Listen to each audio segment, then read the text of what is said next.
Good evening. I'd like to call the December 14th Town Board meeting to order. Ms. Marco, will you call the roll? Mr. Christo? Present. Mrs. Miller Herrera? Present. Mr. Dotson? Present. Mr. Mastriani? Present. Mrs. Collins? Present. 5 present. The quorum is present. Please join me in reciting the Pledge of Allegiance. Mr. Mastriani, will you lead us? Pledge allegiance to To the flag of the United States of America and to the republic for which it stands, one nation, under God, indivisible, with liberty and justice for all.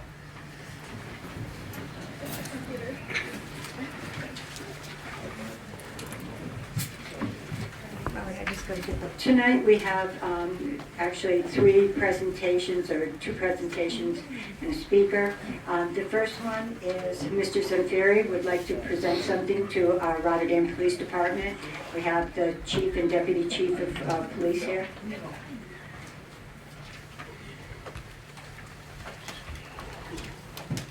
Thank you. Good afternoon. How are you today? First of all, I want to say 3 thank yous. I want to thank Chief Michael Brown for making this happen. Supervisor Mrs. Collins, thank you. Mrs. Marco, thank you. And Detective Michelle Crandall, who could not be here, thank you. I did one of my presentations today. I did the Schenectady Police Force today, and I wanted to do Rotterdam also in the same day. There was an article that came out in the Schenectady Gazette. I believe the date was October 26th. The article stated it was by the City Council President of Schenectady, Marion Porterfield, that made a comment about the police, that they said the police do not stop crime. The crime is committed and then they get to the crime, and that just did it for a whole group of us. It's just so not true. These guys are disrespected, they're not appreciated, and it's just enough is enough. It has to stop. And we wanted to step up and honor them. So I wanted to just write a little bit about what I wanted to say first, then read the plaque, if I could please.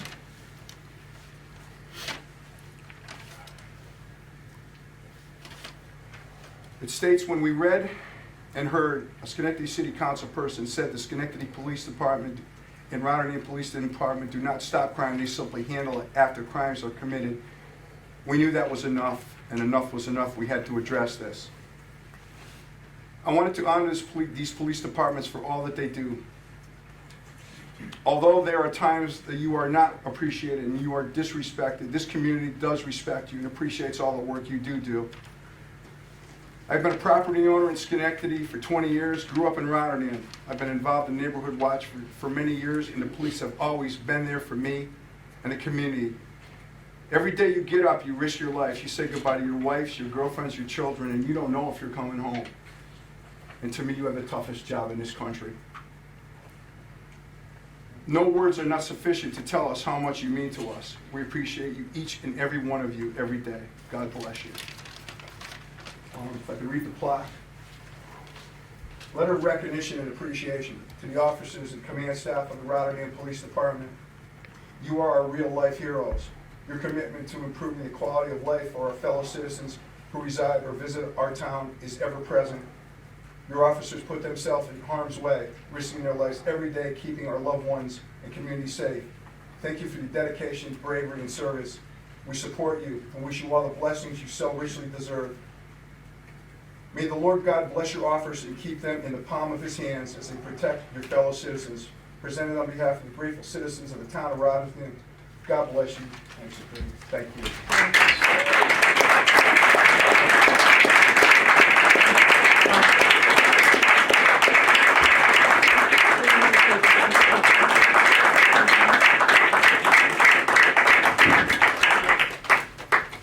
Thank you. Thank you. Thank you.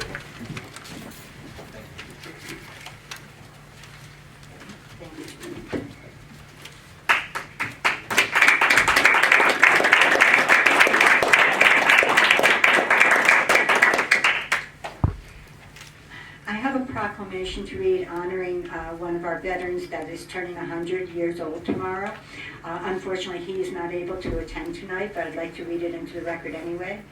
honoring Julius Borelli on his 100th birthday. Whereas Julius Borelli is being honored by the town of Rotterdam on December 14th, 2022, in celebration of his upcoming 100th birthday on December 15th.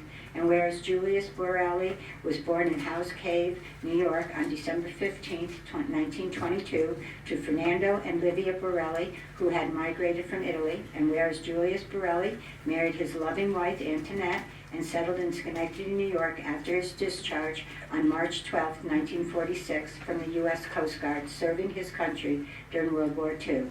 And whereas Julius Borelli will become the first active centenarian member of the Lieutenant Vibert O. Fryer Chapter 88 Disabled American Veterans on December 15, 2022, and whereas Julius Borelli's love for his family and his country is constantly shown and is ever so proud to have served in the U.S. Coast Guard.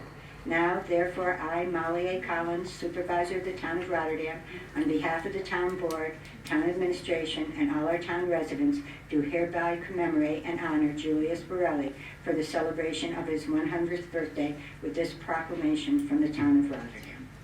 Thank you.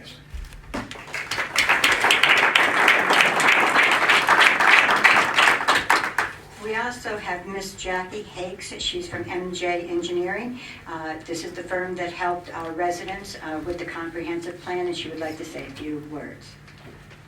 Thank you, Supervisor. Good evening, Town Board members. It is exciting to be here before you this evening. On the agenda for your consideration is the adoption of the comprehensive plan. It is the culmination of multiple years of work. This board appointed a town comprehensive plan advisory committee.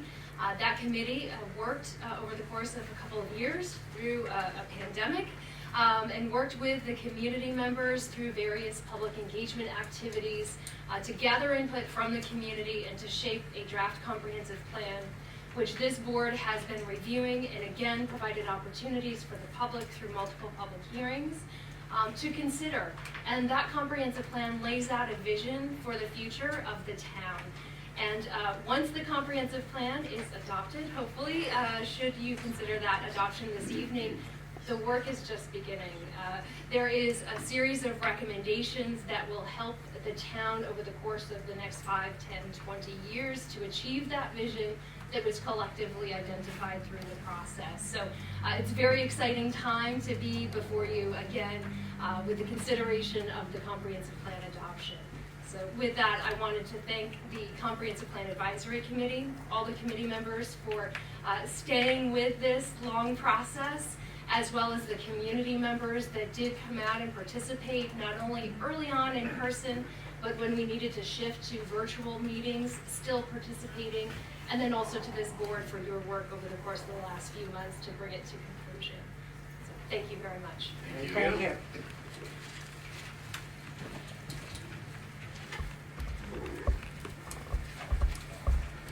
I'll open public hearing, the first public hearing on introductory local law number 9 of 2022 to amend chapter 270 of the town code as it pertains to the adult use cannabis retail dispensaries and adult use cannabis on-site consumption facilities. Ms. Marco, is there anyone who wishes to speak? Yes, Wade Abbott.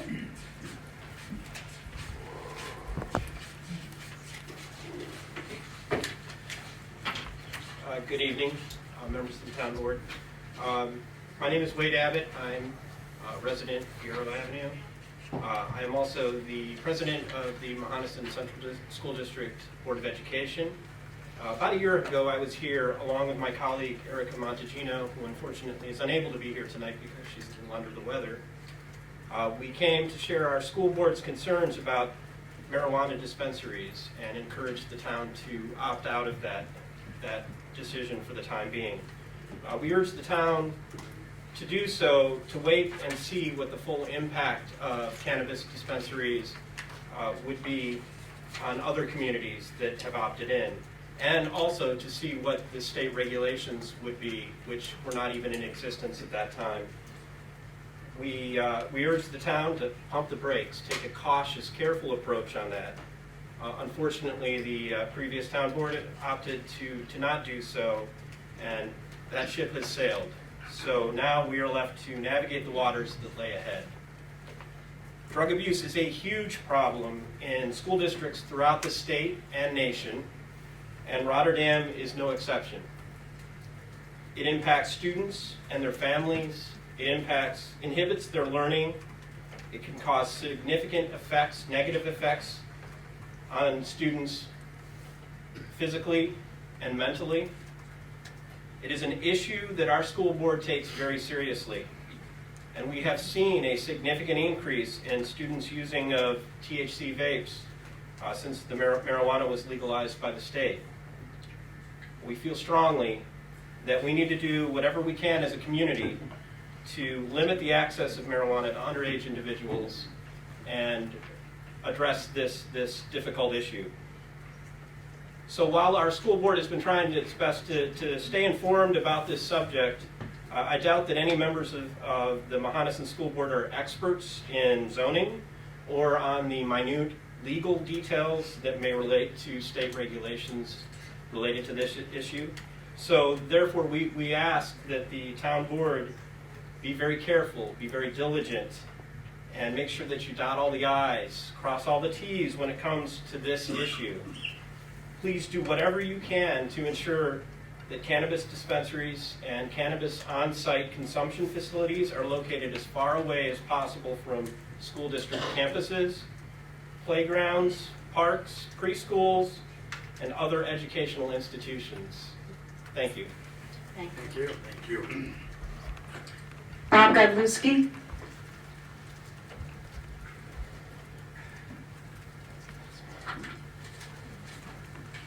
I don't mean to interrupt, but everybody is allowed 4 minutes, so when you get close to the 4 minutes, you'll see my hand go up, okay? The hand of fate will go up, yes. Bob Godlewski, 1046 Mariners Drive. I was at the planning commission meeting. They can't hear you in the back. Can you hear me now? You gotta go close, Bob, real If I get close. any closer, I'll swallow it. That's okay. I can't get any closer. Can you hear me now? No.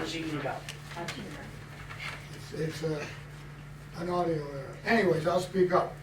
I was at the planning commission meeting when they reviewed your recommendation. And I might add, Mr. Tingley did an excellent job explaining the options to them. And I listened to them. And one thing I noticed, I know they gave it a positive recommendation, but they all had concerns with no guidance from the state. And I heard Mr. Abbott reference that too.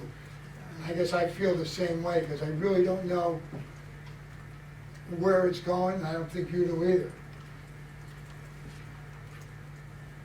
To compound it, under this proposed law number 9, local law 9, if these are the only changes we make, and I'm not an attorney, I know there's 2 up there, can I assume that by default, any guidance that the cannabis board has on regards requirements, we have to abide by? Everybody at once. All right, the reason I bring that up, this talks about retail. Everything's retail. And there's 2 other areas. One's cultivating and the other's processing. And I don't see any of that addressed in our law. Now, I don't know whether you have the authority, all right, because you do have local home rule authority, to put something in this. But I think that's just as important, if not more, as far as retail. So I would ask that you look at that. The other thing that concerns me in this law, there's nothing in there. The state law says 500 feet for schools, 200 feet for churches. Last I looked, the federal law said 1,000 feet from schools. From my perspective, it should be 1,000 feet for schools and churches. I don't know what their rationale was, So I would ask that you look at that. The other thing is they talk about community facilities. I went to their website, I went to the state website. Nowhere can I find a definition of what a community facility is. And of course, I know I'm not into legalese, but when an issue comes up, they're gonna say, okay, what does it mean? You heard Mr. Abbott talk about athletic fields, recreation areas. Well, I think that's what that means, but because it's not specified in this law, in our law, or in their law, it's a gray area that I'm not comfortable with. And I would ask you to look at that. One last point, because I gotta be up to 3.5 minutes. I read in the paper, actually after the planning commission meeting, and there was a comment made that, and I quote, it's a living document. Well, that's true, it is. The problem with that, as you are aware in the public, to make a change after this, you're probably looking at a 2-month cycle. And that's why I would hope that whatever we can do to restrict or control, all right, we should do it. That's all I have. I hope you'll have a good holiday season. Thank you. That's it for public hearing 1. Excuse Yep. me, my name was down under zoning, Sharon Hughes. Oh, Sharon, I'm sorry, so you want it for public hearing 1? Yes. Okay, you can come up, sorry.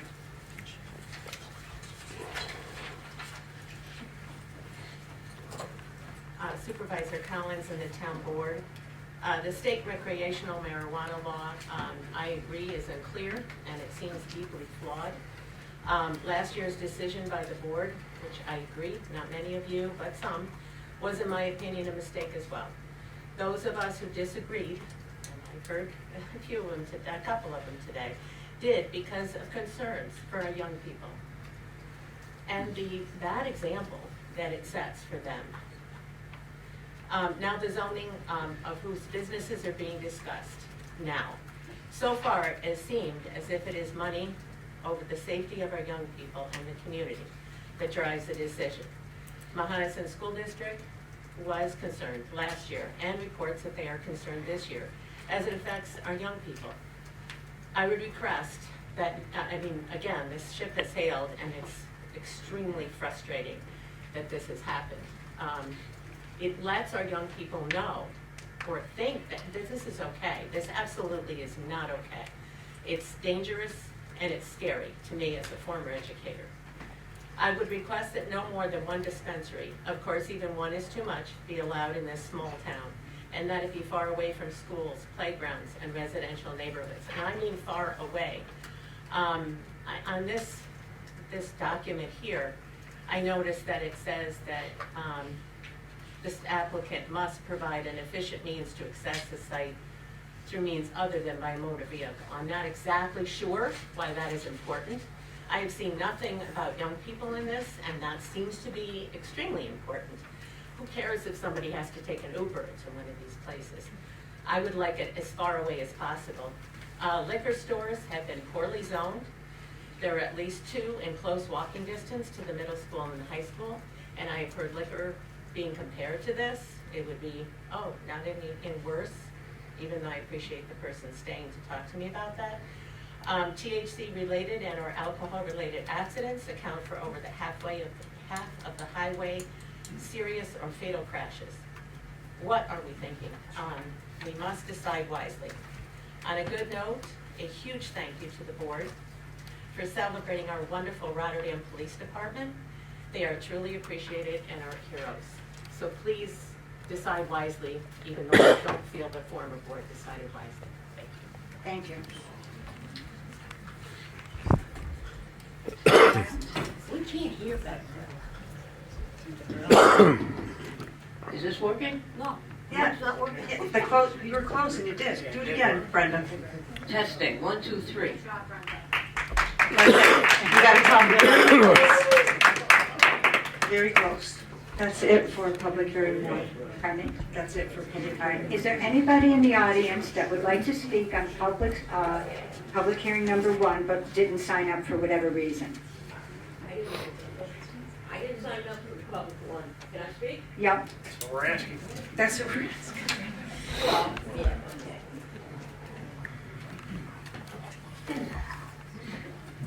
Brenda Terosian, 1033 6th Street, Rotterdam. I wasn't going to be talking about this, but I think I need to, about the cannabis joints. I know people's concern about the young kids getting the stuff. So, you guys think nobody's getting it now? It's not even here. They're getting it.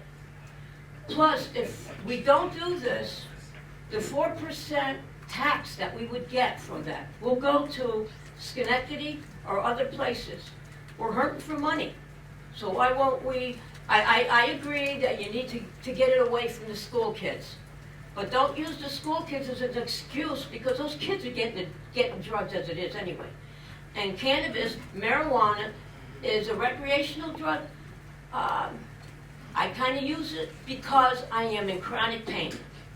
So that's also something that needs to be taken into consideration.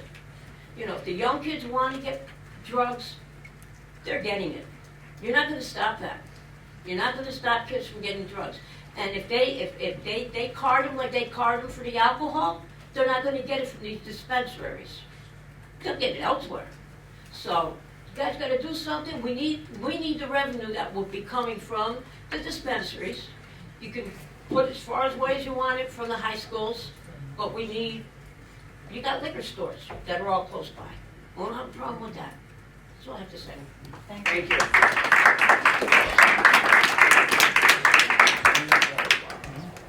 Is there anybody else in the audience that didn't sign up to talk on public hearing number one but would like to? Megan, is there anybody who zoomed in who left a remark? Not that he said.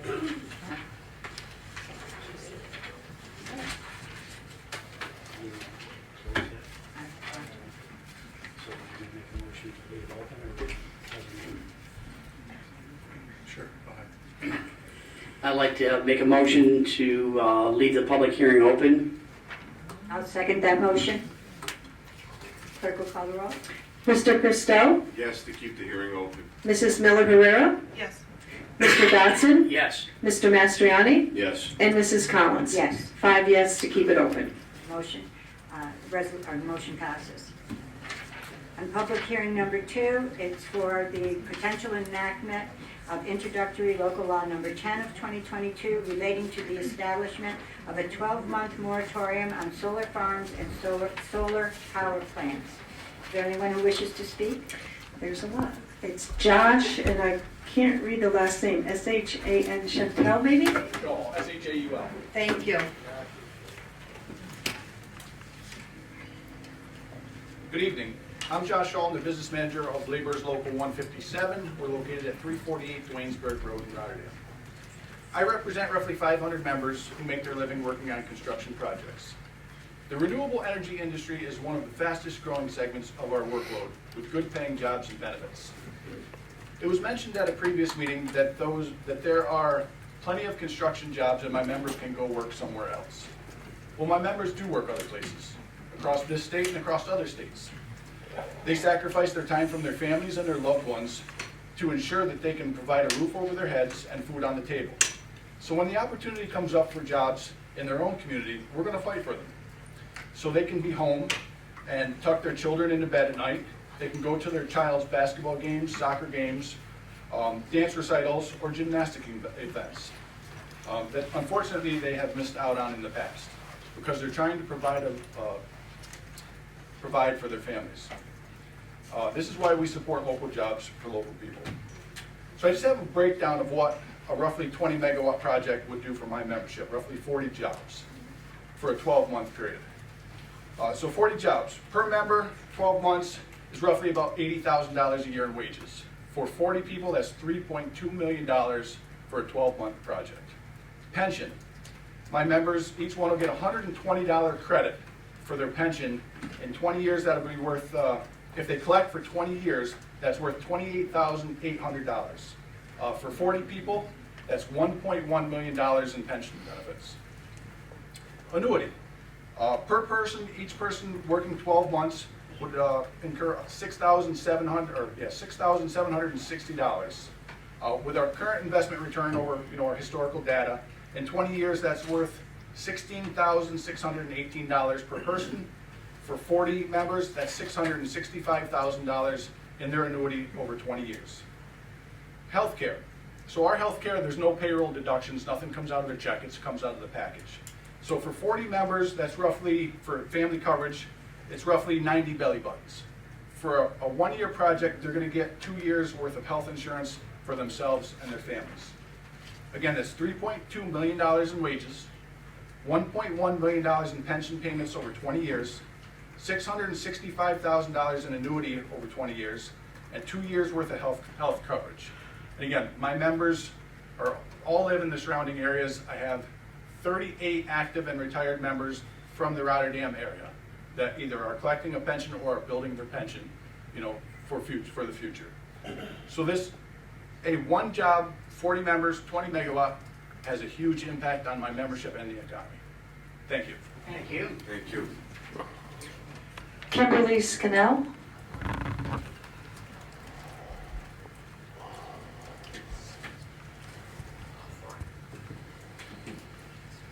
Get close to the mic. Okay, The mic's not working. I've got a playground dog, so I don't need a mic, but I will use one. How's that, Brenda, can you hear me? No, a little bit, but your mics aren't working. Good evening, my name is Kimberly Ricker-Scannell. I live at 257 Crawford Road. There is an urgent and important need for increased solar energy generation. And equally as urgent, there is a need for stronger solar code in Rotterdam to better align with our comprehensive plan and to regulate and evaluate the influx of proposed solar projects. There are inherent risks in allowing these projects to continue without first doing this. A moratorium on all large-scale solar projects is sensible, thoughtful, practical, and conscientious. Pausing to study the issues involved in the operation, potential siting, and both the benefits and burdens of large solar systems is in our town's best interest. During the moratorium, a committee can be appointed to study the matter, to finalize recommendations, and propose meaningful policy changes to better achieve the goals of the comprehensive plan before additional solar development occurs that might be contrary or hostile to our comprehensive plan goals. Before we continue saying yes to potential solar developers, we need to evaluate our specific needs as a town. We don't have a clear understanding of our potential solar siting and consumption needs. We need a better idea of what types of solar facilities are the right fit for our town and where that type of solar potentially could go, while staying true to the goals set forth in our comprehensive plan, which include developing a plan of action to protect and preserve open space agricultural lands in environmentally significant areas while protecting our unique plants, animals, and habitats, particularly in the western, upland, and rural areas of our town. A moratorium allows us time to develop revised solar code and best practices to promote the policies of the comprehensive plan. It allows for the imposition of better use standards and development of options to minimize any adverse impacts of all types of solar energy systems and protect the town from potential litigation. It provides time to obtain expert advice and outside assistance as needed. Many neighboring towns have revised their solar code to align with their comprehensive plan, and we could surely learn from their experiences. A moratorium would allow us an opportunity to evaluate the impact of solar energy systems on environmentally sensitive areas, scenic vistas, and agriculturally productive lands. It would offer the benefit of careful consideration of the appropriate tax structure and rate for solar energy systems and other financial issues identified by the town board and the planning commission. Look at Glenville, look at Wilton, We all know that pilot programs don't necessarily save the taxpayers the kind of money they are intended to. There are other favorable financial benefits for our town that have not been taken into consideration. Once there is strong and thoughtful solar code in place, reflecting on our comprehensive plan goals, we will be able to intentionally regulate if, where, and how large-scale, ground-mounted solar energy systems are installed, operated, and decommissioned. By briefly pausing by way of this moratorium in order to enact the recommendations of the comprehensive plan for the town of Rotterdam Solar Code, you are making an important investment for the future and upholding its commitments and obligations to your citizens. Thank you. Thank you.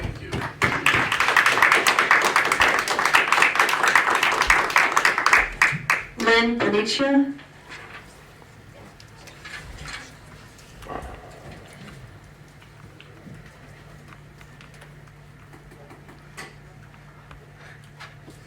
Good evening. Talk as loud as you can. Talk as loud as you can. Thank you. Good evening, my name is Lynn Panicia, and I reside at 310 Trinacria Court, Schenectady, New York. My husband Emilio and I own the property on Sanborn Road that is at the heart of this discussion. Let me first begin by stating that we fully recognize and appreciate all of the extensive work the town board has and continues to do in crafting an updated comprehensive plan for the town of Rotterdam. My husband and I definitely want to see Rotterdam remain, as the slogan states, a nice place to live. And we fully agree with Supervisor Collins that prudent steps need to continue to be taken to ensure that the town code is always aligned in pursuit of public good. We also recognize and respect the comments of our good neighbors who have passionately spoken about their concerns and over construction projects in this area and the impact they would have on the environment, animal habitats, and surrounding views. As Councilmember Christo stated at the November 18th board meeting, productive dialogues must happen. And so I come here tonight to engage in such a dialogue that will now include our perspective as the landowners and as the people's neighbors. As Councilmember Christo also stated during the November 18th board meeting, we, the landowners, have the right to sell our property, which we have been attempting to do for the past decade. This property has been on and off the market since 2012, and the East Light Partners project was the first serious proposal that we had come to consider. It just made good sense for all the right reasons. It meant that most of this 464 acres would remain undisturbed property, thereby preserving much of the natural beauty of this land and its existing habitats for the birds, the deer, and all of the other indigenous animals in the area. We truly came to believe that a solar farm project would have the least overall impact on this property and our neighbors. Over the years, we have been and continue to be with solicitors promoting timber harvesting on our property. While such an offer would definitely provide us with significant revenue and in turn greatly help pay our taxes, we have never seriously considered such a prospect. Much has been said about the importance of creating renewable energy sites in New York State, projects that would create well-paying jobs and make a meaningful contribution toward meeting New York State's ambitious goal of having at least 50% of all electricity consumed in the state by the year 2030 be generated from renewable sources like solar. This project being proposed by ELP would not only achieve this goal, but it would also help make our environment better for all generations that come after us. Thank you so much, and I appreciate the opportunity to be heard. Thank you. Patty Meltowitz.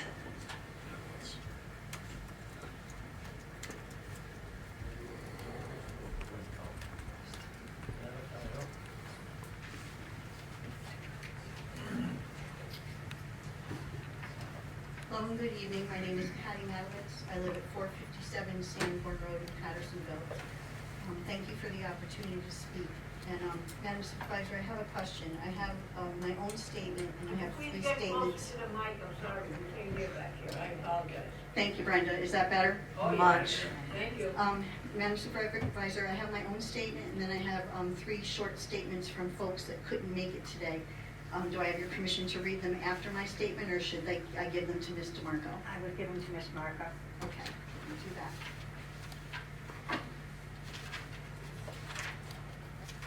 Thank you.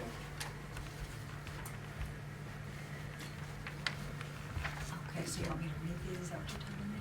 Thanks. Molly, so it's okay to read these? Yeah, after everybody else has spoken. Okay. Again, my name is Patty Madowitz, 457 Sanborn Road, Pattersonville. I support the town of Rotterdam solar moratorium. There are multiple large-scale solar projects in our town and in the towns around us. They are in various stages of development, from early planning proposals to under construction, to functioning and completed, and those that are deserted. Our solar code needs to be updated to provide benefit to the town and the residents. The town needs time to assess the impacts to our property values. The developers will say it is a myth that solar decreases property value. I say no one has ever approached their realtor and said, I'm ready to move out to the country. I'm ready to give up sewer and public water and leaf pickup. I want a nice rural piece of property looking over a large solar factory, and a substation next to my house would be a plus. No one ever said to their realtor. I'd like to give you this when I'm finished. It's the cover letter of how solar affects property values, and the second page is the link to the site. It's 85 pages of case studies of property, so I didn't want to send all the paper. So this documentation shows that large solar projects have a negative impact from -6 to -30%. We need time to develop standards for visual impact studies. Where I live, the streets are spread out. I can see my neighbor's house across the way from Rhinex in Pattersonville. Neighborhoods are different. If you live in town, your neighbors are, a block from you. My neighbors are, our blocks are bigger. If I can see houses across the way, I'm sure that I would see a solar park next to that house. It wouldn't have to be that big for me to see it if I can see a house. Maybe we should consider visual impact renderings taken in the fall when there's no leaves, or after snow to see how the big black scar would look on the horizon. I'm sure it would decrease the value of my home, and I know it would to me. We can't forget that what we approve today will be here for 20 to 30 years, not to be entered into lightly. A moratorium doesn't mean that we don't or can't or won't have solar. All it means is that we should pause to consider all the aspects. History records that we do not always appreciate the harmful effects of a drug or environmental conditions, sometimes for decades. Some examples are Buster Brown shoes used to have an X-ray fluoroscopy machine in the store from the 1930s to the 1950s.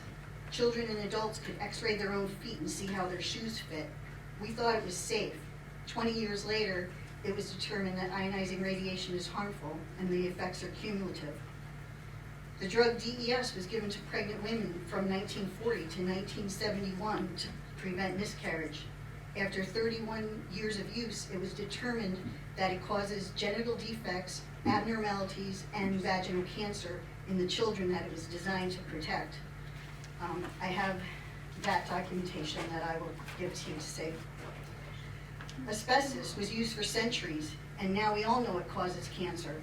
It was used in the times of the Greeks and Romans to make pottery.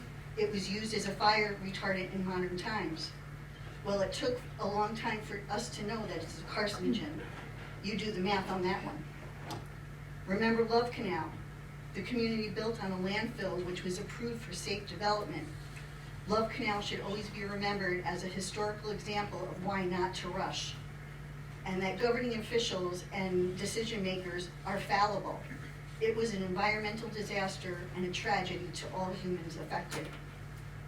My point is that evidenced by these few examples, sometimes it can take decades to know the dangers. The information that I also have that I'll be providing to you can illustrate that. Here's something on the possible effects of radio frequency, electro fields, and electromagnetic radiation. It's pretty non-biased. It says in some places that, I guess the end of the story is we really don't know. The effects are not known, that we need more research. So there's an article on that. Cancer.net, information on how it may be a cancer risk. So I know that there's varying opinions, but this is another opinion. My point is, I bet we just don't know. And I'm sorry, okay, I see your hand up, thank you. Okay. I think we need, based on this information, we need the time to develop safe setbacks for battery storage in substations. Like I said, we might not know the effects for 20 to 30 years. And I'll also be giving you an article on the tortoises. We don't know the effects over a long time of what it'll do to animals. They tried to save the tortoises, and as hard as they did, they perished. Predators changed prey. They ate the turtles as much as they were trying to save. So I'm running out of time. I don't want to overstep my bounds. Thank you for listening, and I feel sorry for the solar workers. I work in healthcare, and I have been in emergencies all through the night in cardiac cath lab and cardiothoracic surgeries. Sometimes being away from your family is part of what comes with your job. It's unfortunate, but sometimes it's the career path you choose. So thank you, and I apologize for going over a bit. Thank you very much. Yes, thank you.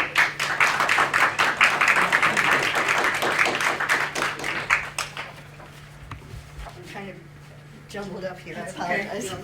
I'll just take copies of that one. Have it be part of the record.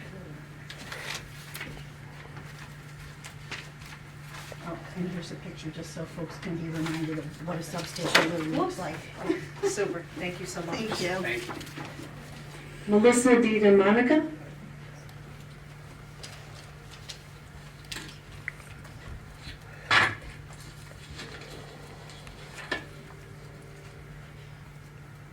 Hi, Melissa DiDomenico, 1352 Main Street, Rotterdam Junction.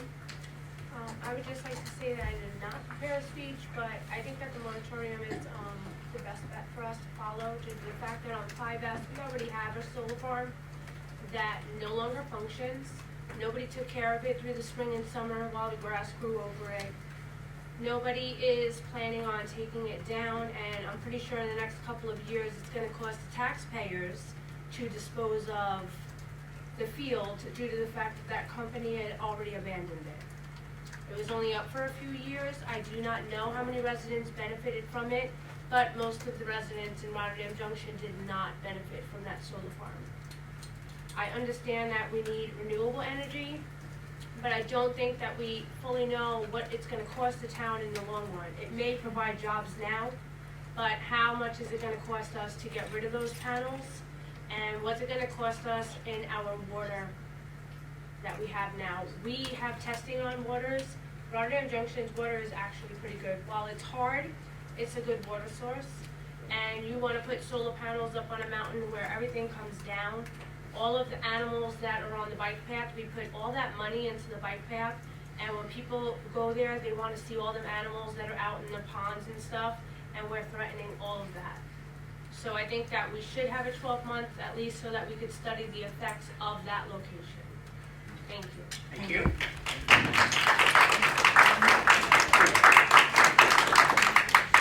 Gina Regula?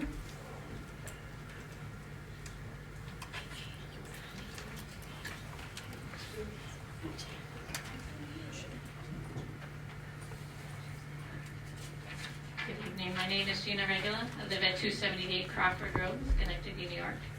I wanted to give this presentation again because it was very on point, and we have additional neighbors that I feel need to hear this. First, I'd like to say thank you for giving me the opportunity to speak to you tonight. For those of you who don't know me, my name is Gina Regula. I live at the top of Crawford Road. I've lived in the same property for over 50 years, a property that has been owned by my family for more than 100 years. My great-grandmother Sadie and her husband bought the farm at the top of the hill.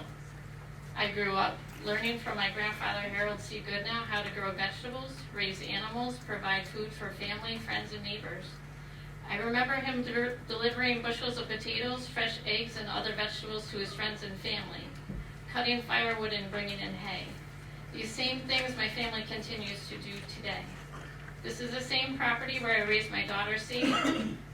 I taught her to respect and preserve nature, to defend her neighbors and stand up for what is right, which brings me to why I am here tonight. The proposed solar farm that is to be installed on Sanborn Road, if approved, would mean clear-cutting and destroying 100 or more acres of woodland habitat. I remember several years ago when approximately 100 acres of forest was logged on the east side of Crawford Road Mountain. If you drove in Rexford along the river, instead of seeing a picturesque forested mountainside of Rotterdam in the far-off distance, you see a huge blemish left from the large logging project in the side of the mountain. However, my neighbors and surrounding residents in the area have seen something very different. We saw an increase in the number of fishers, families of foxes and black bears. These sightings were a rare occurrence prior to the logging. We still see these wild animals daily. You see, like us, they adapted. Remember our residents who drove to Schoharie to buy their eggs? The fishers and foxes had to adapt as well. They did not go to Schoharie though. They went to mine and some neighbors due to chickens and guinea hens we raise. The bears learned how yummy the contents of my neighbor's bird feeders are and my husband's beehives. We also found what a mess bears can make out of the garbage cans. When you take away their habitat, they have no choice but to relocate and adapt, even if that means they take up residence under the front porch. Now, I'm not here to discuss which came first, the chicken or the fox, but I do have to say, I'm seeing a pattern here. Every time property is cleared for buildings or solar projects, it destroys the habitat of our wildlife and takes away the beauty of our town, the beauty that makes Rotterdam a nice place to live.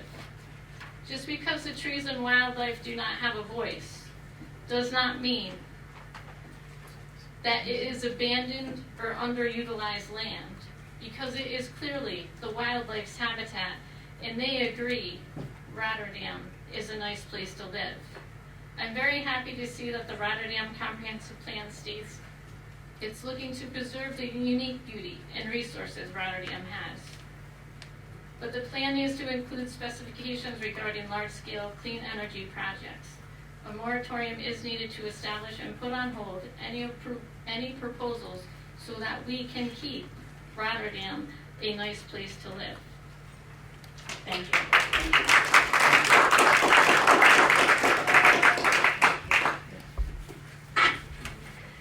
Brenda Terosian for solar.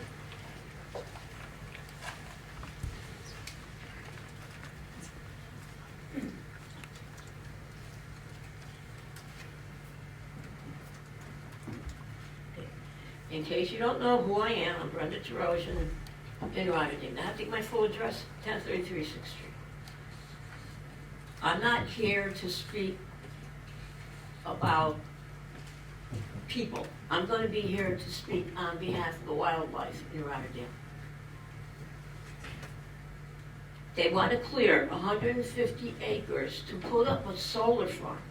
All you need to do is go down Princetown Road, down Burdick Street, where the old ball field used to be. Look on the left-hand side. You got a solar farm that is not in use anymore.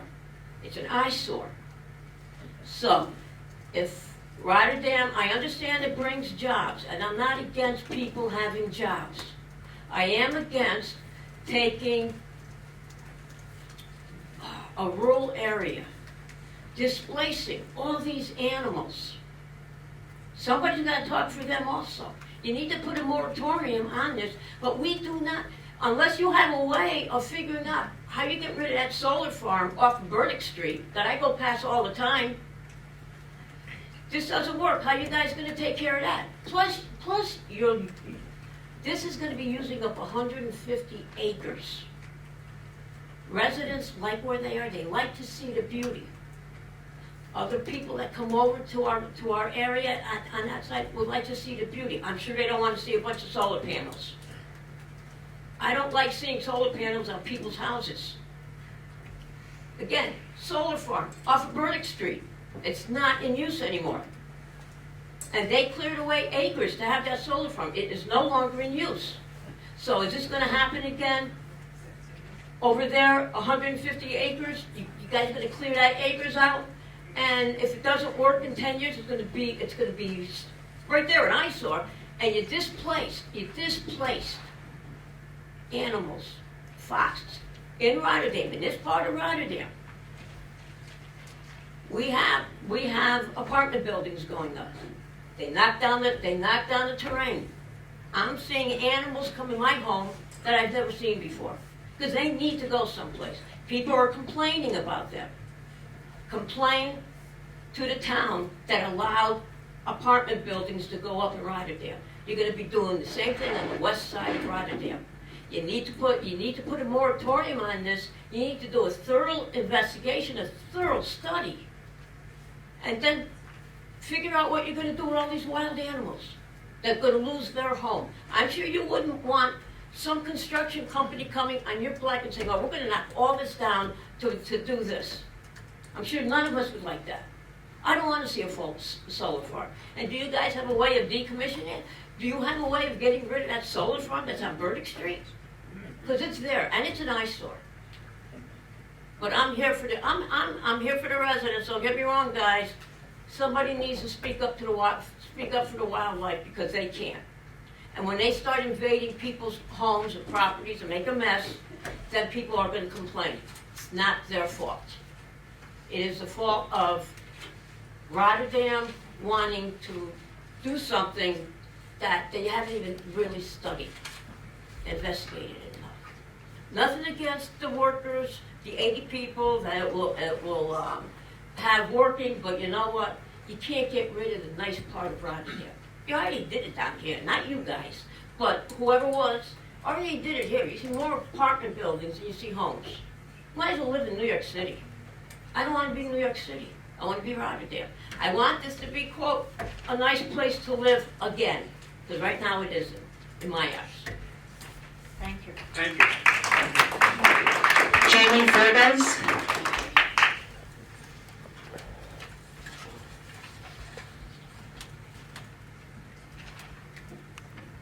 Good evening. I'm Jamie Fordyce with East Light Partners. Thank you, Supervisor Collins and members of the board for the opportunity to speak. I just want to underscore a few points we've heard tonight.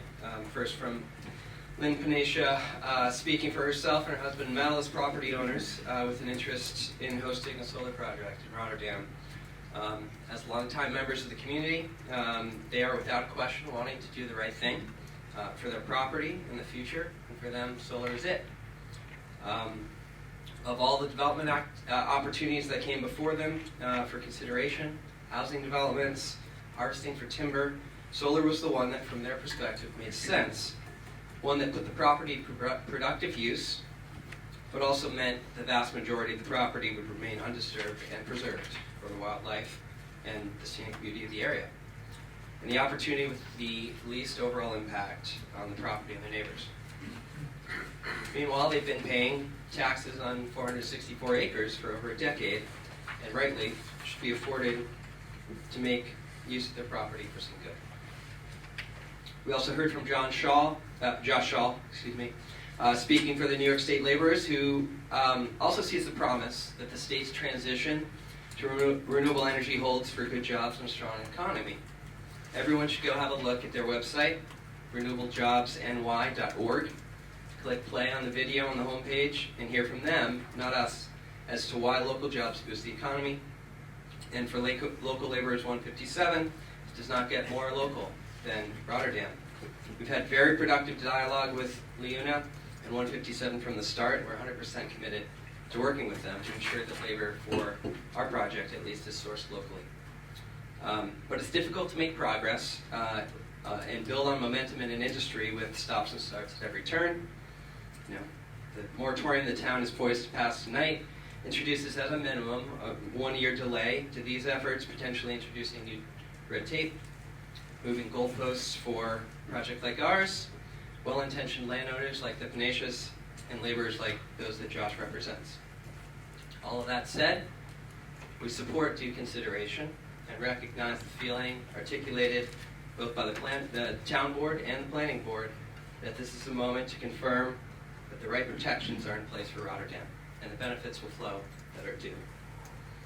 As anyone in a position of responsibility will attest, be it a parent or a public official, it's much easier to criticize from the outside than it is to do the necessary work from the inside. And I'm sure members of the board appreciate that.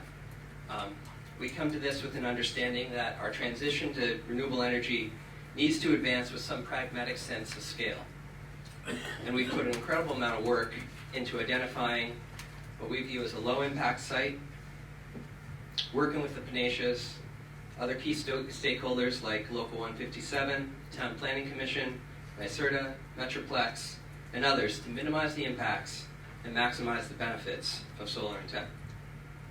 So that work won't stop for us. I think we recognize that the town's likely intent is to pass the 12-month moratorium tonight. I think our ask, there's a lot that's been said about our project. This is not a meeting about our project. Our ask is that the town keep channels of communication open through this period, rely on us and others where needed, when facts are necessary to guide the discussion. NYSERDA has a whole group formed to support this process. This includes hands-on support with subject matter experts that they will support local governments at no cost as they navigate questions around what are the impacts of solar, how does it feed into a comprehensive plan, and to potential zoning changes. So I encourage you to take advantage of that opportunity, and happy to make that connection. I think the point is we don't need to reinvent the wheel here. The town simply needs to be clear about its goals, use the resources that are available to it, and be guided by fact and respectful discourse. And we want the town board to know that we're willing to show up for that discussion. So thanks for the opportunity to talk. Thank you. Brendan Scannell.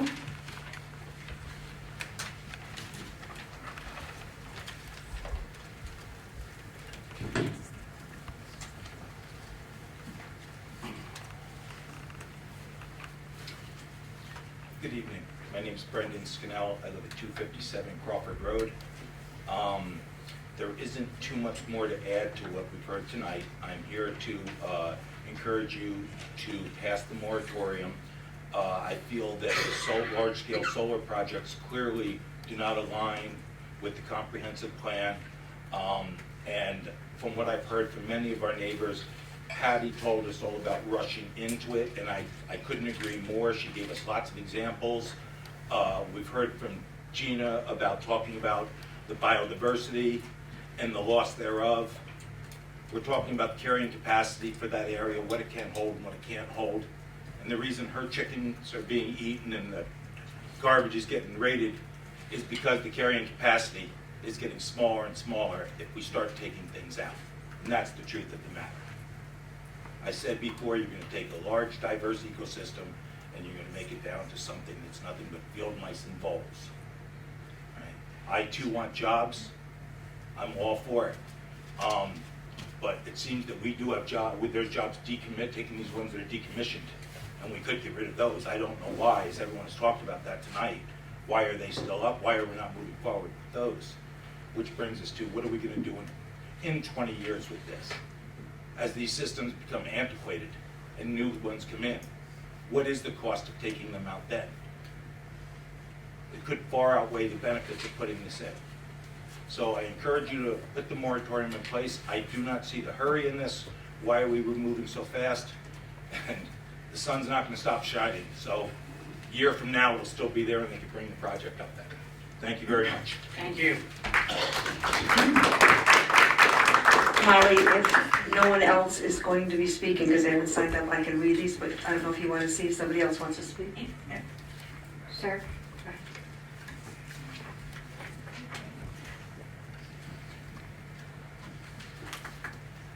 Okay, you want the notes now, or? When you're done. Just need your name. Mark Alvin. I first want to address some of the things that were brought to this evening, just to clear the records. The landowners of the property in question actually reside in Albany County. And they have a Schenectady address, but they are not residents of Rotterdam. In ELP are basically like a broker. They sell their projects once they're done. So there's no guarantee that the 450 acres are going to stay as 450 acres of free land as they propose, because recently they sold one of their large capacity solar farms to Goldman Sachs Energy. That's freely available online to search. So my wife and I reside at 378 Sanborn Road, which is right beneath the proposed project. But this evening I'd rather speak to the moratorium as a whole. So I'm speaking in favor of the moratorium. The renewable energy sector is growing rapidly, and it's outpacing our ability to handle it in our laws and regulations. Our town code 270-153, which covers large-scale solar projects, doesn't even define what a solar farm or solar power plants is, leaving that definition up to interpretation, for debate, and for challenge.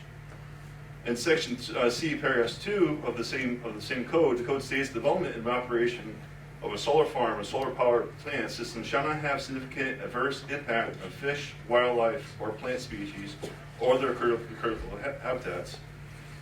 Key to note is the language that is used, the grammatical conjunction of or. It is not and. So it's or the critical habitat. And I've been to several of the planning board's meetings, and the focus has always been on protecting the endangered species. However, that's not what the code states.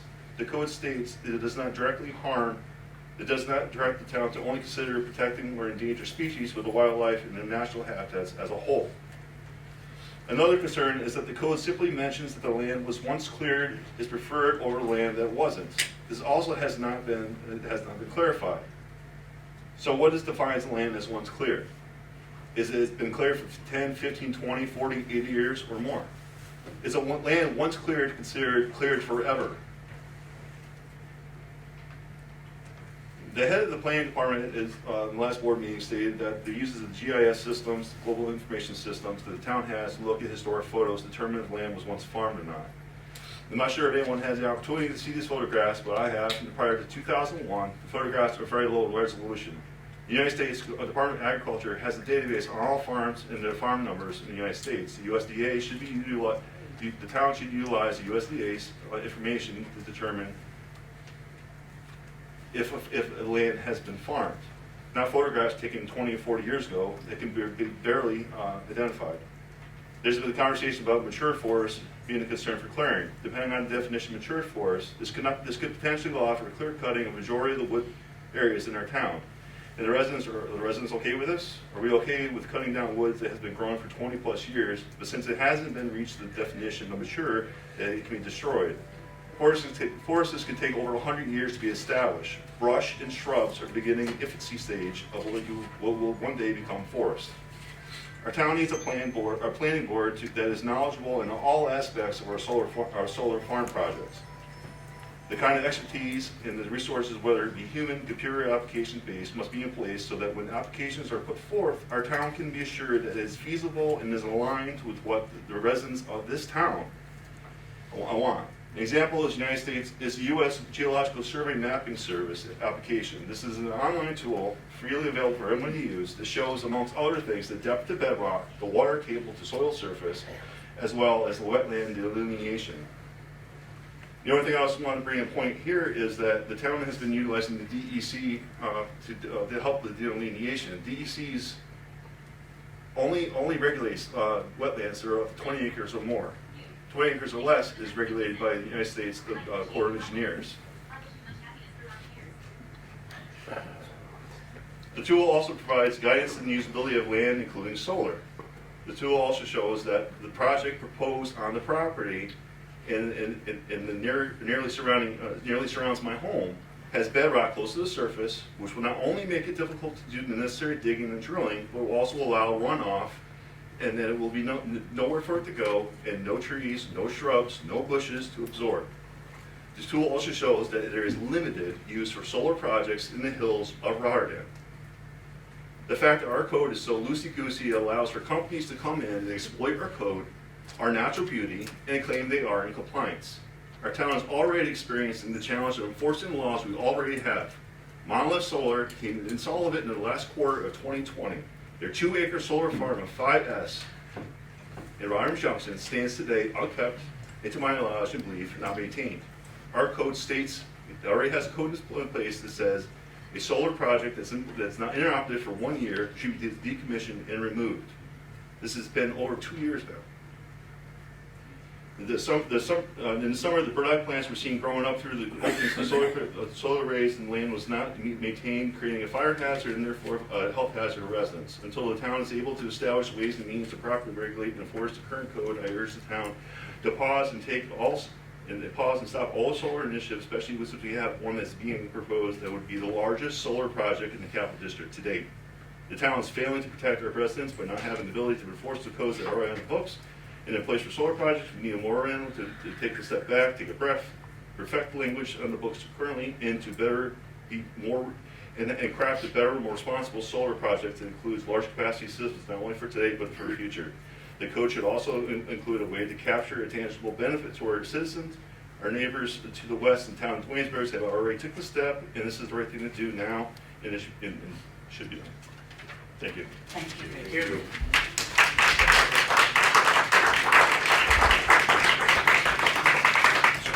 That's okay. Is there anyone else in the audience that would like to speak?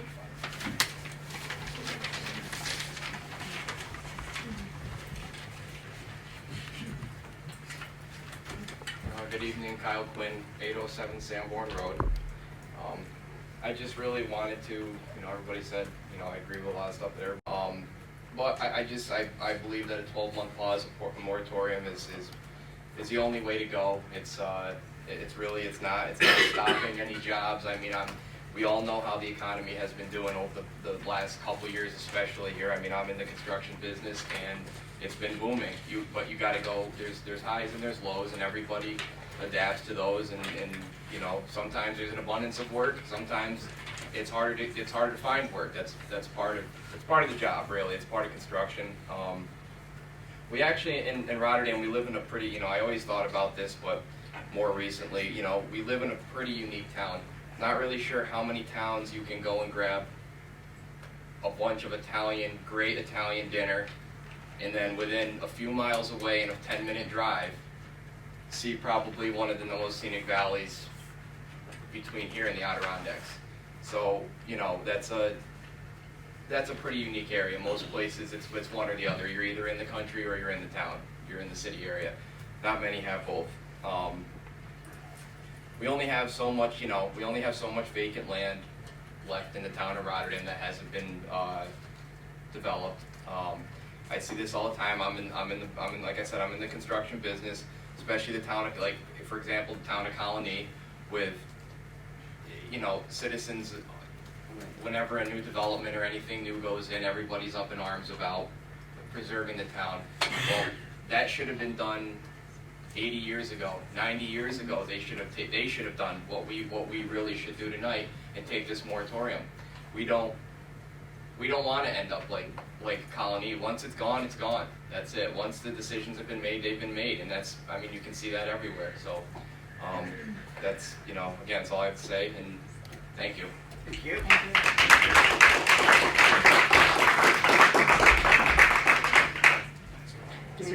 Is there anyone else in the audience that would like to speak? Go ahead, Don. Okay, so I have, it says, Dear Rotterdam Town Board, I support a solar moratorium in order to bring our outdated comprehensive plan and solar code up to date, in order to responsibly address current town needs and the wishes of the residents. Our code does not address the magnitude of current area solar projects under construction and proposed. Thank you, Dave Maltowitz, 457 Sanborn Road, Pattersonville, New York, 12137. Rotterdam Town Board, we are Joe and Sarah Urbanski. We reside at 1997 Enos Road in Pattersonville. My wife and I chose our property for the rural character and scenic views. We specifically chose this area to raise our son. Our area is being hammered by solar arrays and proposals. Solar arrays are expected to have a lifespan of 20 to 30 years. We would have never purchased this property knowing of the magnitude of solar proposals and projects currently under construction. These eyesores do not align with our visions of our community. Keep Pattersonville rural. There are already several large-scale solar projects in the area. In addition, my wife and I are very concerned about the effect these projects will have on our property value. Developers will tell you there is no negative effect. We would never purchase property close to or with a visible solar array.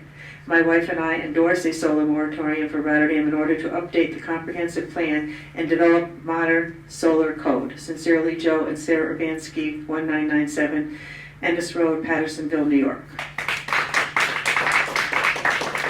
Rotterdam Town Board, we need more time to align a complete comprehensive plan and develop solar codes that align to our community. I support the need for a solar moratorium. I oppose solar development until the town can implement these necessities. The town needs solar codes that bring a financial benefit to the town and residents while protecting our rural character. In addition, the town needs to take into consideration the effect this could have on local wildlife and cattle or dairy facilities, as well as risk of solar farms near residential areas. Rural places like Pattersonville and Rotterdam Junction should be preserved and protected from mass commercialized building sites such as solar arrays and substations. I support a Rotterdam solar moratorium. Town of Rotterdam resident Taylor Johnson, 2964 Guilderland Avenue.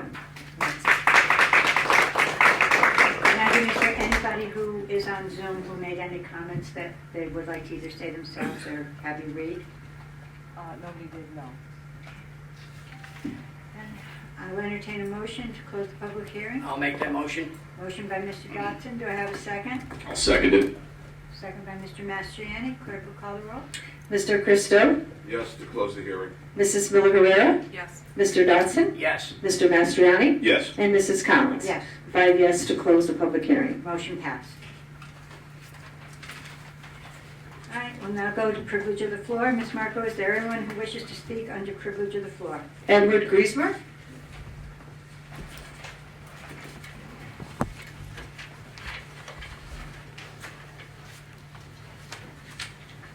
Yes, my name is Edward Griesmer. I reside at 1 Philly Street, Day, New York. I presently own and have owned property in Rotterdam for the past 50 years. In fact, my life started in Rotterdam in 1943, so they can tell, you can do the math on that one. What my request is this, is I presently own property on Agnes Avenue, still do. And the last time the street was paved was in 1974, okay, 48 years ago. And what I'm requesting now for you as a legislative body, for the next year, if you would include that, and having that Polk Road repaved, because there's in dire need of it. And again, I will conclude by thanking you for allowing me to address you people on this situation that's dear to me. Okay, thank you again. Agnes Avenue? Agnes Avenue, yes. It's a small street that runs parallel to East Campbell Road. Thank you. Thank you. Mike Zapiri, did you want to say something, or are you all set? Oh, no, I'm all set. Okay. Thank you. You're welcome. Let's see here, what else we got here? All right, so Brenda on Viaport. I think she stepped out for a minute. Well, then I'll go to the next. Well, there's nobody else. So what do we do? Okay, is there anybody else while we wait for Ms. Terosian to return? Is there anyone else who wants to speak under privilege of the floor?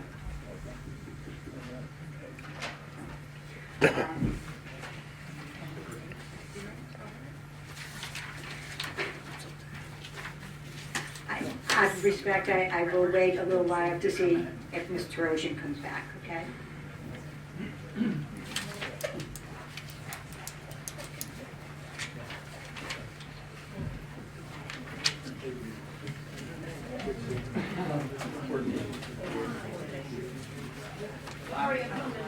Okay.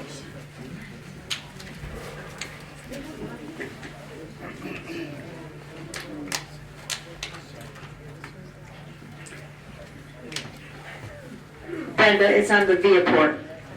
It's on everything. No, well, Viaport's first. We have to do that. This does not count for my 4 minutes, No, and I it's had to not. go downstairs to make sure I didn't offend anybody this time. Thank you. Thank you, Brenda. Yes.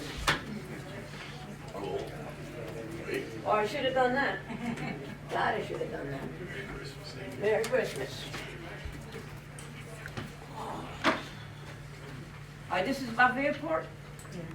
Why don't you pull that speaker down, Brenda? Maybe, yeah, there you go. This is about the airport? There you go. All right, I'm not giving my address again. Okay, now, according to the FOIL report that I requested, the first round of money this is about the airport. It's the ARPA money that came in July 22nd, 2021. We received $1,822.32. $1 million was given to Viaport. So at that point, we had a balance of $428,733.26. And then, you know, you had the parts and stuff, so the balance is $102,098.3. The second round came to $1,037,272.29. So as of right now, the balance of the ARPA funds is $1,037,072.29. Now, you're gonna put the $1 million back. I'm gonna assume you guys got that $1 million. So right now, if ARPA money, the town of Rotterdam has $2,139,161.35. What's being done with this money? Where is this money going? Just wanna know, where's the money going? I know you're not gonna answer me tonight. You guys never answer. Regarding the gift that we gave Viaport. Again, I'm gonna say it again. Why? Why did we give them that amount? When you guys have all said, and I'm gonna assume our lawyer did, that this was not a contract, that this was not enforceable. So if the contract's not enforceable, why did we give them $250,000? Make believe, this is a piece of paper, that's a flyer, that Mr. Mastriani says, is it worth $15,000 to send this piece of paper out? Just make believe it's that paper. To the residents to inform them as to what's going on. But, you gave Viaport $240,000 for what I don't know, for an unenforceable contract. Nobody, what I'll hear from people is the fact that we would have to go to litigations and it would cost us more money. That's speculations. That's speculation. You do not know. This is not an enforceable contract. And you guys have all said it's non-enforceable. It's in writing. It's non-enforceable. It wasn't a contract in the beginning because they didn't follow state and local laws. Why did we give them money? Why? And nobody can give me an answer why, other than we didn't want to go to litigation. $250,000 could have done a whole lot of good for Rotterdam. And where is that $250,000 coming from? Where in this line item budget? Where is? I know the budget's already passed. It's moot point. I will keep bringing this up at every single meeting because the people here need an explanation. Because if you can do it with this project, another big project comes, it'll be done again. And if it wasn't for the fact that I brought up Viaport, nothing would have been done. Because you guys were here 9 months before I brought it to your attention. And then you did something. But you gave them $250,000 of my money, of these people's money. And why? I see it. I'm gonna go 30 seconds over, because I know some people want 30 seconds over. But if this is just about Viaport, I need answers, the residents need answers. And I'll be back for section, oh, one more thing. I forgot, because I just looked at you. This young lady, Mrs. Miller, after the last meeting, voted no on giving the money to Rotterdam, to Viaport. She said, and I quote, and I'm not the only one that heard this quote, the numbers don't add up. She was not aware of what was going on. You know, you guys all said yes, she was. She said the numbers don't add up. She said it not only to me, but to a few of the residents that were there. So she's saying the numbers don't add up. Because I listened to her because she abstained from doing this the first time. So if she says the numbers don't add up, somebody explain to me and to all these people and the people on Zoom, what was meant by that statement? Because something tells me something not so kosher was done. Thank you for your time. Wait, Brenda, you have another thing here, you say water. Is that a separate entity that you want to talk about? Because that's the last. That's what, oh, I have a couple. Huh? She's what? She's got 3 things written down. I think you're yeah, she's got 3 different topics. What else did I write down there? It says water. Okay. The $34 million water project, which I'm assuming is affecting District 5 and District 2. I think somebody needs to explain to the residents, I was not going to explain, that we tried to petition, and that I was told at the last minute, that one, I needed to do it within 30 days. And then, out of the blue, I was told we cannot petition for our water project. Because it's like a pre-existing condition if you were doing a hospital thing. Somebody needs to explain to why the District 5 and the District 2 residents are going to get screwed with this project. You're going to tell me our water tax isn't going to go up.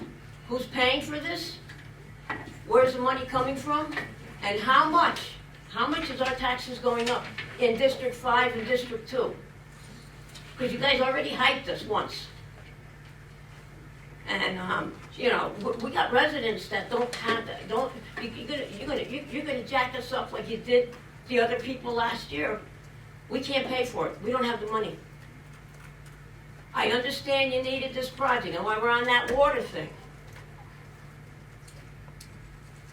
Why can't we're giving water to Gilliland that pennies on a gallon, but when our water line breaks happen, they're using our water. They're pumping our water unless they come here with trucks. Why are they not? I know it's not in the contract. Okay, I know you're going to tell me that. Why can't this board put an addendum to that contract saying if there's a water main break, they have to pay part of the repair because they are using our water. They are pumping it out of our water system. So they should be held responsible to paying some of the repairs on that water bill. That's all I'm saying. Appreciate the time. I have one more thing, but I guess it's not on there. I'm just wondering the $98,000 that's in the budget for our attorney, is that for him personally or does that go to his firm? And I am not dissing anybody. Oh no, I got one more. I gotta do this. I held this up for a month. I don't mean to be rude, but technically, everybody who's here can speak on any of the public hearings. You can sign up for every one. But under privilege of the floor, even if you have more than one item to discuss, then it should be broken down into segments so that you're using 4 minutes and most people go a little over, that's okay.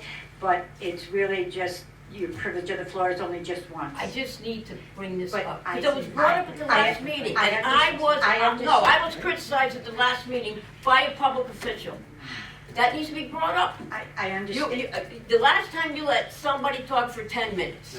No, not So, today. Yeah, that was the last, when you guys went to, when you guys went to executive session, the last meeting, somebody came to me and said that I insulted Megan.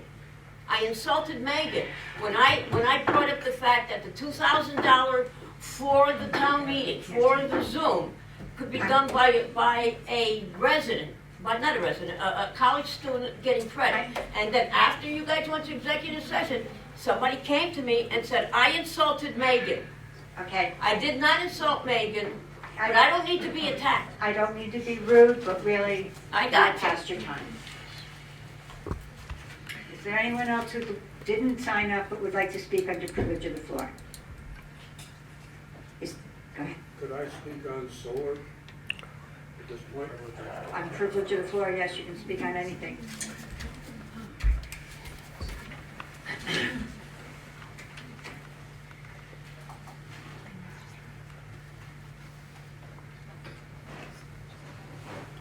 I'm Leon B.A. from 934 Musclebeck Road in Pattersonville. I have a solar farm just down the road from me, less than a mile from my house. You can't see it from the house, but I see it, and I see the substation, which is still sitting there idle for the past over 2 years now. Okay? There apparently was no contingency plan to ensure that the company finished the project. Okay? At this point in time, I don't know what's going on there. I have solar installed on my own rooftop. Okay? I did it in such a way so that no one would know that it was there. Okay? You need a helicopter to see it. Okay? But I'll have to add that solar has only produced 50% of the output that they projected it would. Okay? And we have to take that into consideration when we install these large solar farms. Are they going to be installed in such a way that they will produce the stated output, or is there any guarantee of a stated output?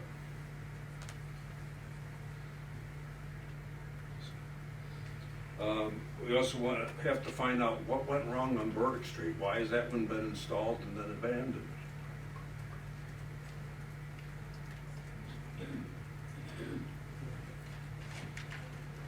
The next step on solar, in order to meet the state's 50% requirement, storage is going to be required. Is there any consideration as far as how green solar is when you add in to the equation the cost of batteries and the toxicity of them? I also have to add that we're talking about stripping hundreds of acres of forest now to put up solar panels. Forests aren't easily restored to their natural state. It takes 100 years or more to recover a forest after it's been stripped, if it's even possible, if the soil is still there. Okay? We can't go back on this. We have to think very carefully about taking down our forests. The same goes for farmland.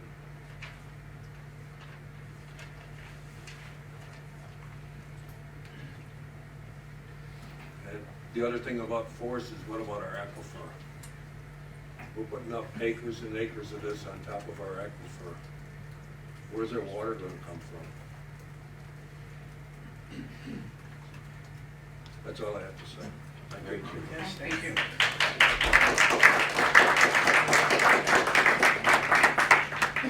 Is there anyone else who would like to speak who did not sign up? Is there anybody on Zoom, Megan, that has anything to say? We didn't mention anything. All right. Then I'm closing the privilege of the floor.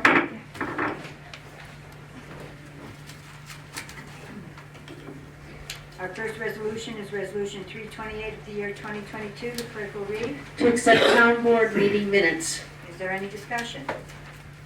Do I have a motion? I'll make the motion. I'll second it. Okay, motion by Mr. Dodson, second by Mr. Christel. On the question, clerk will call the roll. Mr. Christel? Yes, to accept the minutes. Ms. Miller Herrera? Yes. Mr. Dotson? Yes. Mr. Mastriani? Yes. And Mrs. Collins? Yes. 5 yes. Resolution passes. Next resolution is Resolution 329 of the year 2022. The clerk will read. To appoint a part-time confidential records management liaison. Is there any discussion? Do I have a motion? I'll move. Motion by Mr. Christou. Is there a second? I'll second it. Second by Mr. Mastriani.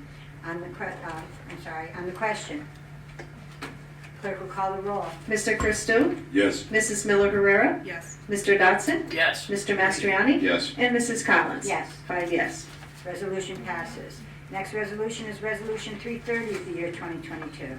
To appoint Nicholas Teets to water and sewer maintenance worker. Any discussion?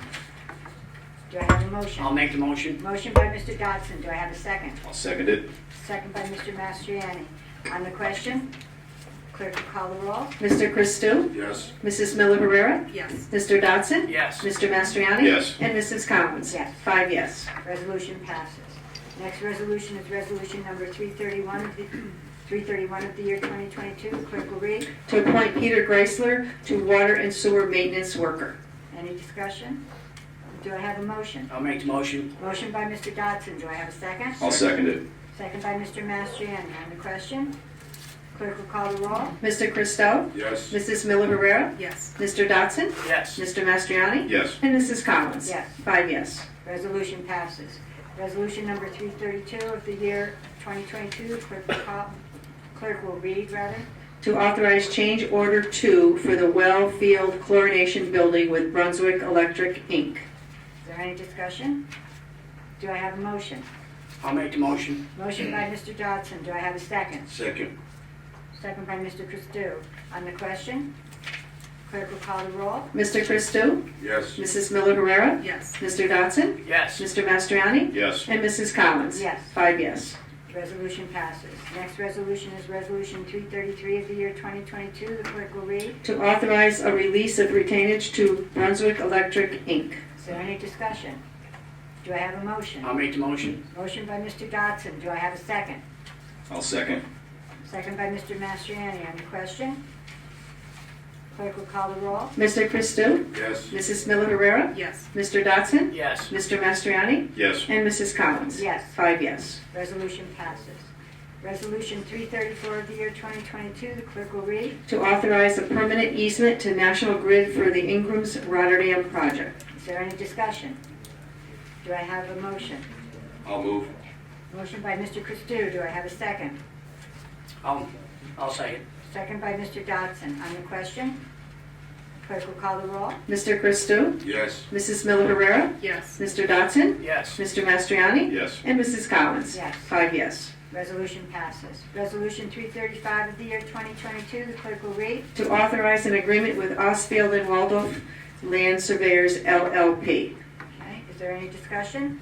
Do I have a motion? I'll make the motion. Motion by Mr. Dodson. Do I have a second? I'll second it. Second by Mr. Mastriani. On the question, clerk will call the roll. Mr. Christou? Yes. Mrs. Miller Herrera? Yes. Mr. Dotson? Yes. Mr. Mastriani? Yes. And Mrs. Collins? Yes. 5 yes. Resolution passes. Resolution number 336 of the year 2022. The clerk will read. To authorize an agreement with R.M. Darwinple Company Incorporated. Okay. Is there any discussion? Do I have a motion? I'll make the motion. Motion by Mr. Dodson. Do I have a second? I'll second it. Second by Mr. Mastriani. On the question, clerk will call the roll. Mr. Christou? Yes. Mrs. Miller Herrera? Yes. Mr. Dotson? Yes. Mr. Mastriani? Yes. And Mrs. Collins? Yes. 5 yes. Resolution passes. Resolution 337 of the year 2022. The clerk will read. Accept and award contract for the purchase of 2 Navistar Model HV507 SFA single-axle trucks equipped with snow equipment and dump body. Is there any discussion? Do I have a motion? I'll make the motion. Motion by Mr. Mastriani. Do I I'll have a second? second it. Second by Mr. Christou. On the question, clerk will call the roll. Mr. Christou? Yes. Mrs. Miller Herrera? Yes. Mr. Dotson? Yes. Mr. Mastriani? Yes. And Mrs. Collins? Yes. 5 yes. Resolution passes. Resolution number 338 of the year 2022. The clerk will read. Accept and award contract for vehicle repair and maintenance services for the Rotterdam Police Department vehicles. Any discussion? Do I have a motion? I'll make the motion. Motion by Mr. Dodson. Do I have a second? I'll second it. Second by Mr. Mastriani. On the question, clerk will call the roll. Mr. Christou? Yes. Mrs. Miller Herrera? Yes. Mr. Dodson? Yes. Mr. Mastriani? Yes. And Mrs. Collins? Yes. 5 yes. Resolution passes. Resolution number 339 of the year 2022, the clerk will read. Accept and award contract for car wash services for the Rotterdam Police Department vehicles. Is there any discussion? Do I have a motion? I'll make the motion. Motion by Mr. Mastriani. Do I have a second? Second. Second by Mr. Christou. On the question, clerk will call the roll. Mr. Christou? Yes. Mrs. Miller Herrera? Yes. Mr. Dodson? Yes. Mr. Mastriani? Yes. And Mrs. Collins? Yes. 5 yes. Resolution passes. Resolution number 340 of the year 2022, the clerk will read. Accept and award contract for dry cleaning services for the Rotterdam Police Department. Is there any discussion? Do I have a motion? I'll make the motion. Motion by Mr. Dodson. Do I have a second? I'll second it. On the question, clerk will call the roll. Mr. Christou? Yes. Mrs. Miller Herrera? Yes. Mr. Dodson? Yes. Mr. Mastriani? Yes. And Mrs. Collins? Yes. 5 yes. Resolution passes. Resolution number 341 of the year 2022, the clerk will read. To accept revenue for town clerk's office for November 2022. Is there any discussion? Do I have a motion? I'll make the motion. Do I have a second? I'll second. Second by Mr. Dodson. On the question, clerk will call the roll. Mr. Christou? Yes. Mrs. Miller Herrera? Yes. Mr. Dodson? Yes. Mr. Mastriani? Yes. And Mrs. Collins? Yes. 5 yes. Resolution passes. Resolution number 342 of the year 2022, the clerk will read. To approve budget transfers to the 2022 and 2023 budget. Any discussion? Do I have a motion? I'll make the motion. Motion by Mr. Mastriani. Do I have a second? I'll second it. On the question, clerk will call the roll. Mr. Christou? Yes. Mrs. Miller Herrera? Yes. Mr. Dodson? Yes. Mr. Mastriani? Yes. And Mrs. Collins? Yes. 5 yes. Resolution passes. Resolution number 343 of the year 2022, the clerk will read. To authorize the First Amendment to MJ Engineering Consultant. Okay, any discussion? Do I have a motion? I'll make the motion. Motion by Mr. Mastriani. Mhm. Do I have a second? I'll second it. Second by Mr. Christou. On the question, clerk will call the roll. Mr. Christou? Yes. Mrs. Miller Herrera? Yes. Mr. Dodson? Yes. Mr. Mastriani? Yes. And Mrs. Collins? Yes. 5 yes. Resolution passes. Resolution 344 of the year 2022, the clerk will read. To authorize an agreement with Rotterdam Heating and Air Conditioning. Okay, and any discussion? Do I have a motion? I'll make the motion. Motion by Mr. Dodson. Do I have a second? I'll second it. Second by Mr. Mastriani. On the question, clerk will call the roll. Mr. Christou? Yes. Mrs. Miller Herrera? Yes. Mr. Dodson? Yes. Mr. Mastriani? Yes. And Mrs. Collins? Yes. 5 yes. Resolution passes. Resolution number 345 of the year 2022, the clerk will read. Resolutions for a secret determination of significance for adoption of the comprehensive plan. Is there any discussion? Okay, do I have a motion? I'll make the motion. Motion by Mr. Dodson. Do I have a second? I'll second it. Second by Mr. Mastriani. On the question, clerk will call the roll. Mr. Christou? Yes. Mrs. Miller Herrera? Yes. Mr. Dodson? Yes. Mr. Mastriani? Yes. And Mrs. Collins? Yes. 5 yes. Resolution passes. Resolution 346 of the year 2022, the clerk will read. Adoption of the Town of Rotterdam Comprehensive Plan. Is there any discussion? Do I have a motion? I'll make that motion. Motion by Mr. Dodson. Do I have a second? I'll second it. Second by Mr. Mastriani. On the question, clerk will call the roll. Mr. Christou? Yes. Mrs. Miller Herrera? Yes. Mr. Dodson? Yes. Mr. Mastriani? Yes. And Mrs. Collins? Yes. 5 yes. Resolution passes. Resolution number 347 of the year 2022, the clerk will read. To enact introductory local law 10 of 2022, establish a 12-month moratorium on solar farms and solar power plants. Any discussion? Yes, Madam Supervisor, I have a question for Attorney Tingley. Based on your work with the Planning Commission, has this project received approvals and how far along in the process, the Sanborn Road specifically? The ELP project has not received approvals yet. Following the introduction of the moratorium on November 18th, both I and Mr. Comenzo provided a copy of the moratorium to ELP to advise them. And so they were aware of it as soon as it was introduced. They did continue to work after knowing that the moratorium had been introduced, and there was an update provided at the last planning commission meeting on where they were. There's a number of outstanding technical comments from the town's TDE that they notified us that they were continuing to address. And so what happened at the planning commission meeting on that project was essentially an update on the project, what changes have been made, what comments have been addressed, and what was remaining outstanding. Thank you.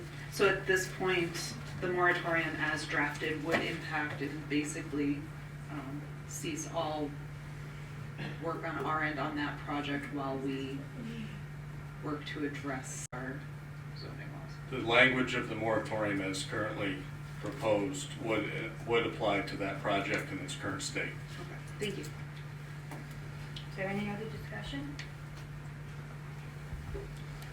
I would.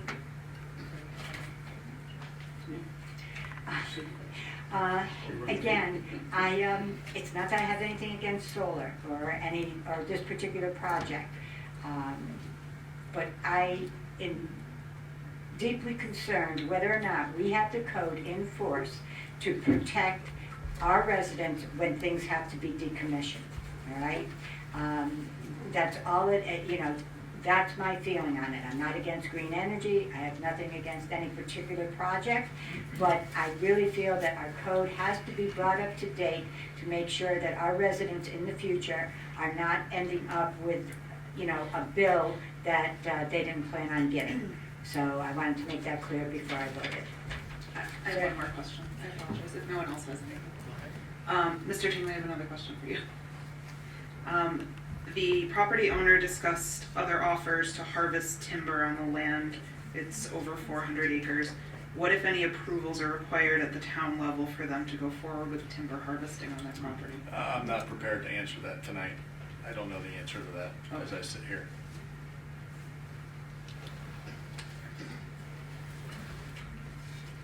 Is there any other discussion? I'll make a motion. Okay, Mr. Johnson made a motion. Do I have a second? I'll second it. Second by Mr. Mastriani on the question.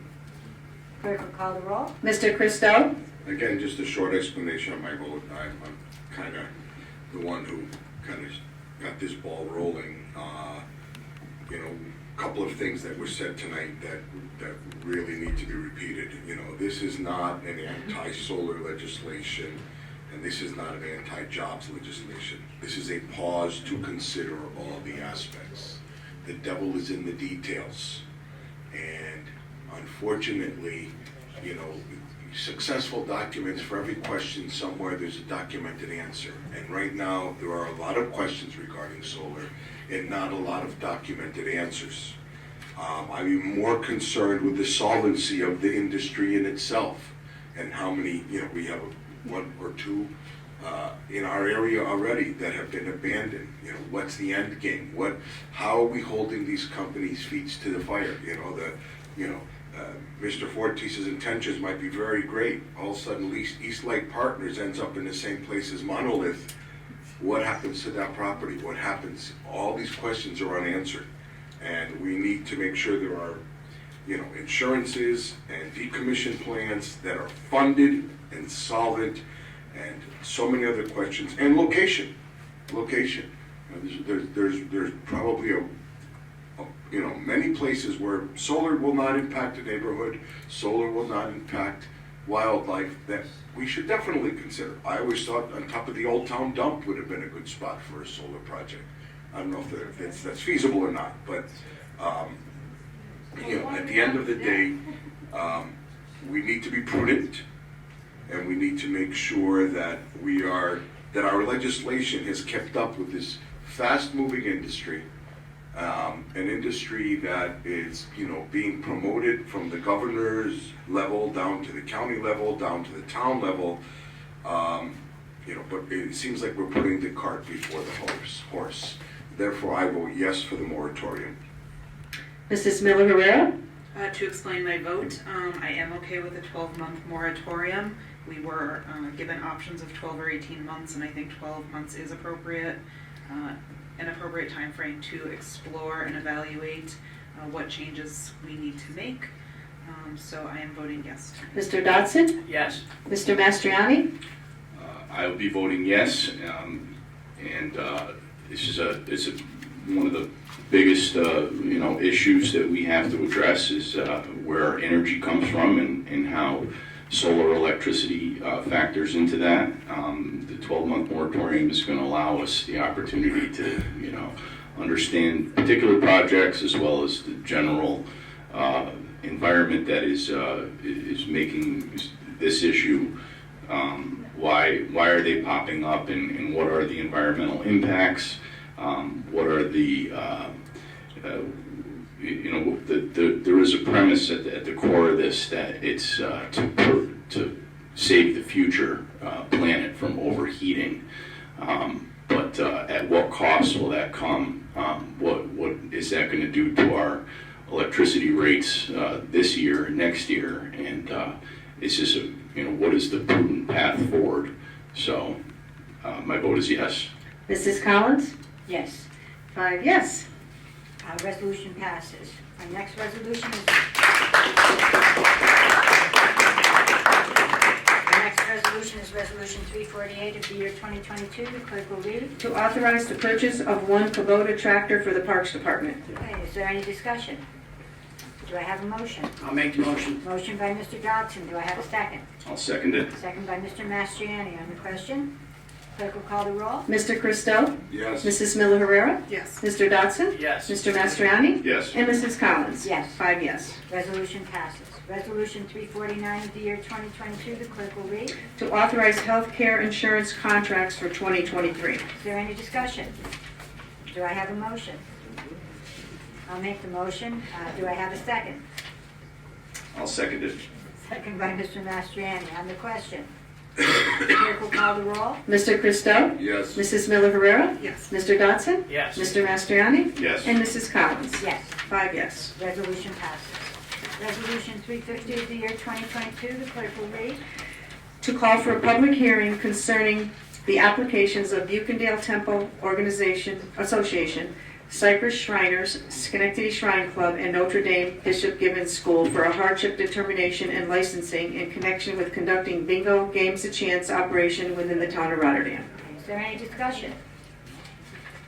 I'll make the motion. Motion by Mr. Dodson. Do I have a second? I'll second it. Is that you, Joe? Yes. Second by Mr. Mastriani. On the question, clerk will call the roll. Mr. Christo? Yes for the public hearing. Mrs. Miller Herrera? Yes. Mr. Dodson? Yes. Mr. Mastriani? Yes. And Mrs. Collins? Yes. 5 yes. Resolution passes. Resolution number 351 of the year 2022. The clerk will read. To renew an agreement with Amorflex for healthcare reimbursement accounts. Is there any discussion? Do I have a motion? I'll make the motion. Motion by Mr. Christou. Do I have a second? I'll second it. Second by Mr. Mastriani. On the question, clerk will call the roll. Mr. Christou? Yes. Mrs. Miller Herrera? Yes. Mr. Dodson? Yes. Mr. Mastriani? Yes. And Mrs. Collins? Yes. 5 yes. Resolution passes. Resolution number 352 of the year 2022. The clerk will read. To authorize the supervisor to execute a memorandum of agreement with the Rotterdam Patrolmen's Benevolent Association, Incorporated. Is there any discussion? Do I have a motion? I'll make the motion. Motion by Mr. Christou. Do I have a second? I'll second. Second by Mr. Dodson. On the question, clerk will call the roll. Mr. Christou? Yes. Mrs. Miller Herrera? Yes. Mr. Dodson? Yes. Mr. Mastriani? Yes. And Mrs. Collins? Yes. 5 yes. Resolution passes. Resolution number 353 of the year 2022. The clerk will read. To schedule a special meeting of the town board. Okay, is there any discussion? Do I have a motion? I'll make the motion. Motion by Mr. Dodson. Do I have a second? I'll second it. Second by Mr. Mastriani. On the question, clerk will call the roll. Mr. Christou? Yes. Mrs. Miller Herrera? Yes. Mr. Dodson? Yes. Mr. Mastriani? Yes. And Mrs. Collins? Yes. 5 yes. Resolution passes. That concludes our resolutions for tonight. We'll now move to liaison reports. Do any of the board members have anything that they would like to report? Okay. Do any of the board members wish to say anything under miscellaneous? Madam Supervisor, I just want to congratulate everybody on the tree lighting ceremony and all the work that went behind it. It was a huge success. Thanks to Megan, of course, who always seems to have her finger on the pulse with these things. But what impressed me the most was the amount of youth that were there.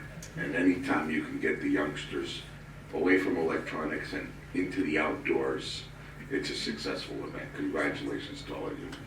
It was, we had a lot of participation, volunteer employees who gave their time free of charge, and we did have 3, and we did send them little congratulatory things to the 3 teenagers that were at the cookie decorating station. So yes, it was nice to see everybody out and together again, even though it was freezing cold. And on the 7th of December, we also had a very nice ceremony honoring Pearl Harbor Day. And I'd like to congratulate you, Mr. Christou. You do a very nice job when you speak at both the Veterans Affairs and Pearl Harbor Day. Thank you for that. Okay. If no one else has anything else, I do have a notice. In fact, Chief Brown, I don't know if you're aware of this, but if not, we'll send it to you. Our highway superintendent who is here tonight, has called for a snow emergency, and it's beginning at 5 p.m. on Thursday, December 15th, and ending at 5 p.m. on Saturday, December 17th, because of the storm that supposedly is coming in. So as a reminder, there will be no cars parked on town roads or other items such as basketball hoops. Any vehicle parked on a town road during this time will be ticketed and towed. Please refer to the town website, rotterdamny.org, to review the standard snowfall procedures listed in the Department of Highway tabs. Is there anyone else who has anything? I agree. I make a motion to adjourn? I'd like to make a comment just real quick. Just like to thank everybody that comes to these meetings, and the contributions that people make are truly tremendous, and it's an honor to participate in the government, with the involvement of the people in coming. And I also want to encourage people to, you can reach out to us, not just at board meetings, but, anytime via email or contacting the supervisor's office. And, we want to keep these meetings orderly and not disordered. And I would like to address Ms. Tarosian's comments in hopes that, and I'm sorry that it has to be done at the very end of the meeting, but we can have conversations outside of the structure of these meetings, or that they're supposed to be organized. But we can have a conversation as soon as this meeting ends. But I do want to mention that it was in the press and in conversation online and elsewhere. There's no guarantee that we were even going to get the $1 million. So in terms of how we were going to proceed, I agree. $243,000. The very next day, I woke up, went into the shower, and I thought to myself, that's a lot of money. But it was a path forward that we wanted to take, rather than, committing a whole ton of resources towards squeezing that $1 million that we may not have seen for years, because they had it in their possession. So that's just something to consider. And Gilderland does pay us for water, so it's not a good deal. It's not the amount that we could or should be getting, but that money, they do provide revenue to the town. So water main breaks and other expenses that the town incurs, part of that doesn't come from revenue from Gilderland. So just mentioning that, and we'll talk afterwards. So I never said they didn't. I will second your motion to adjourn the meeting. I have one other quick thing to say. I never thanked Mr. Moore. He's our video photographer, and he came to the Festival of Lights, and I don't know if you saw it on our website, but he did a really great job of putting up the different things that had happened that day. So thank you very much, Ben. I appreciate it. Thank you. Thank you. So who made the motion first? Because Jack Dotson did. Okay, now, is it Joe that made the second? Yes. Okay, thank you. All in favor? Aye. Thank you, everyone. Thank you.